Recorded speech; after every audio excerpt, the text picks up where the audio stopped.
My name is Tyler Hobbs. I'm a visual artist from Austin, Texas. Normally I'm really crafting the artwork through an algorithm, which is a very explicit method for creating the artwork, but there are many ways to take that same approach and methodology and translate it into another format. So even when I'm drawing by hand or painting by hand, I like to craft a method and think a lot about the process and the rules that are going into how I create that artwork.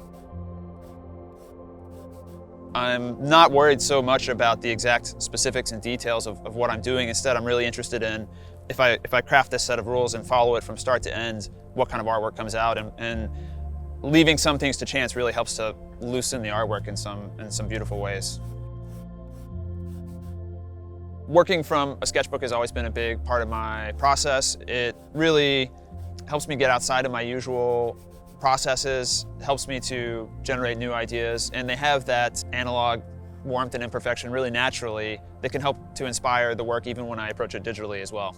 Even when I'm sketching, I'm really thinking about how do I look at this from kind of a rules-based perspective. I'm trying to keep it intuitive, but I can't help but analyze things through the lens of algorithms and parameters. So I have a very methodical exploration even in something like a sketchbook. The computer almost always finds a way to work itself into the middle of a piece of artwork. It really tends to be at the heart of my work. So often I'm using programming, even if the final work is going to be physical. I might use programming to really figure out the details of the design, to test out multiple different ideas. Maybe I'm taking the output from the program and using the plotter to get it onto paper where I can work on it by hand. The final step in the work, the final form of the work can happen in many different ways as well. Sometimes I'm really pleased with just a purely digital output. Sometimes I feel the work is best served by translating it into a physical format. Sometimes it's sort of a hybrid of the two. There are many different ways those two worlds can relate, and my process for creating them really depends on the specific work that I'm looking at. Some of the artists that I really feel this work closely relates to, the first that come to my mind would be Agnes Martin and Frank Stella.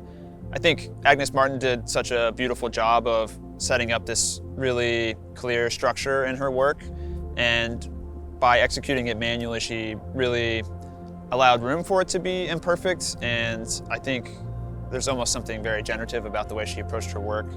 Frank Stella as well, almost by taking such a minimal approach to his work, he almost really highlights the imperfections there and the physicality of the work.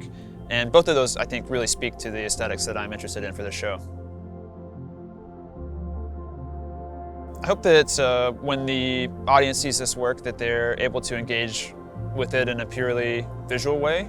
Some of these works really require the viewer to slow down and maybe take a little bit longer look at some of these. They're not necessarily my loudest works. In some ways, they're my most subtle works.